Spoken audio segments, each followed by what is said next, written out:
장애 보상 연금을 받으면서 생활하고 있는 남성이 좀 불쌍하다고 생각이 돼서 네. 병간호도 도와주고 같이 함께 살 그 생각으로 혼인 신고를 했다고 합니다. 하지만 그로부터 3일 뒤에 이 남성은요 신부전으로 사망을 했는데요. 여성은 3일간 부부였어도 법적 배우자니까 이 유족이 받는 이 산업재해연금을 달라고 소송을 건 거예요. 여자 주장만 들으면 좀 일리가 있는 것 같아요.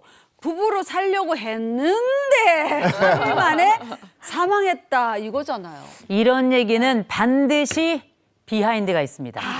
우리가 알지 못하는 분명히 이거 순수한 이면에 있는 뭔가가 좀 분명히 있을 거라고 생각해요. 확실히 있죠? 네, 그렇습니다. 이 근로복지공단이 좀 살펴보니까요. 의심스러운 사실들이 몇 가지 좀 발견이 됐습니다. 우선 이 두 사람이 알게 된 지가 약 4년 정도 됐는데 그동안 별 교류가 없다가 갑자기 혼인신고를 한 점이 하나 있었고요. 또 결정적으로 남성을 소개해줬다는 이 사위와 지인들이 이 남성의 산재보험급여를 관리하는 사람들이었고 이 사람들의 권유 때문에 이 남성과 혼인신고를 하게 된 겁니다. 야, 역시 이호선 교수님의 시선이 예리하셨어. 날카롭습니다. 정확하시요? 네, 이게 뭔가 의심스러운 정황이 포착된 건데 혼인신고에는 분명한 좀 의도가 있었던 것 같은데요? 뭐 의도가 어쨌든 저쨌든 간에 혼인신고를 했으니까 나도 연금 수급자다 이렇게 주장을 한 건데 결과가 어떻게 됐습니까? 결과는 법원은 이 사람들의 혼인관계 인정하지 않아서 여성은 연금 수급권이 없다고 판결했는데요. 근데 사실 혼인신고가 돼 있으면 이 사람들이 부부인지 아닌지를 어떻게 판단하겠습니까? 뭐 판사가 뭐 집에서 관찰한 것도 아니고. 그래서 우리가 법적으로는 부부를 이렇게 이제 정의를 해요. 정신적인, 육체적인 결합관계가 있어야 된다. 단순히 혼인신고만 했다고 해서 되는 게 아니라 그렇죠. 사실상 부부처럼 살아야 되는 건데 이게 남성이 70대고 여성이 90대면 정신적, 육체적으로 결합이 좀 쉽진 않잖아요. 만나는 과정도 그렇고 여러 가지를 봤을 때 법원에서도 이 사람들은 정상적인 부부가 아닌 것 같다 이렇게 이제 판단한 것 같습니다. 진짜 이혼과 혼인이 번개불에 콩 뽑아 먹듯이 너무 후딱후딱했어. 그게 의심스러웠다는 거예요. 또 다른 의심스러운 점은 또 뭐가 있었어요? 정말 결정적으로 의심가는 점이 하나 또 있었는데요. 사위와 지인이었습니다.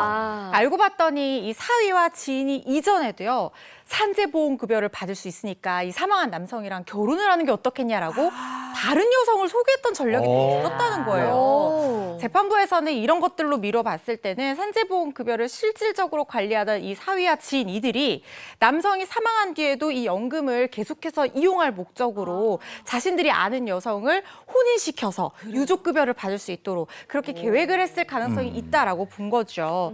결국에는 어떤 혼인의 본래적인 목적인 그러니까 참다운 부부관계를 만들려는 의사 없이 3일 동안 이 혼인 생활을 했던 이 90대 여성은 아무것도 받을 수 없게 됐다는 겁니다. 네. 정말 저는 법이 이럴 때는 살아있구나 이런 생각이 드는데 누군가의 이 위기를 또 기회로 사용하는 사람들이 있어요. 그러면 지금처럼 이렇게 위장결혼 해가지고 다른 사람이 평생 동안 또 정직하게 살아온 그 몫에 대한 부분을 그냥 편취하는 것처럼 가져가는 사람들이 있는데 저는 이런 사람들 정말 못됐다고 생각을 하고요. 못됐다. 그리고 네. 반드시 제가 이번 지금 사례를 통해서 또 배운 게 있죠.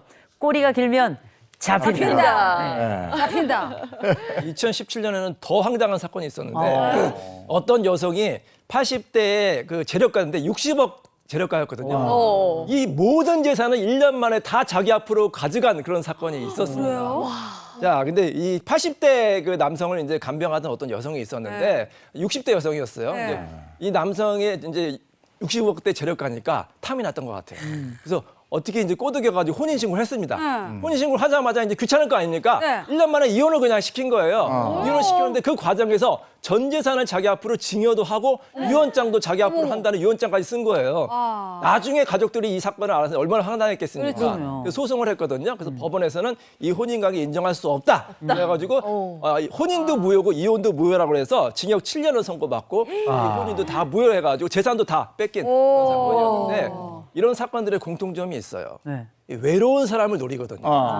자녀들이 조금 관심을 안 갖고 외로운 사람을 노리니까 자녀들이 평상시에 효도도 많이 하시고 근데 법적으로 성년 후견이라는 제도도 있거든요. 이런 제도를 이용하면 이런 사기를 예방할 수 있으니까 이것도 기억하시기 바랍니다. 제대로 된 부부관계가 아니면 법에서도 인정하지 않는 거예요.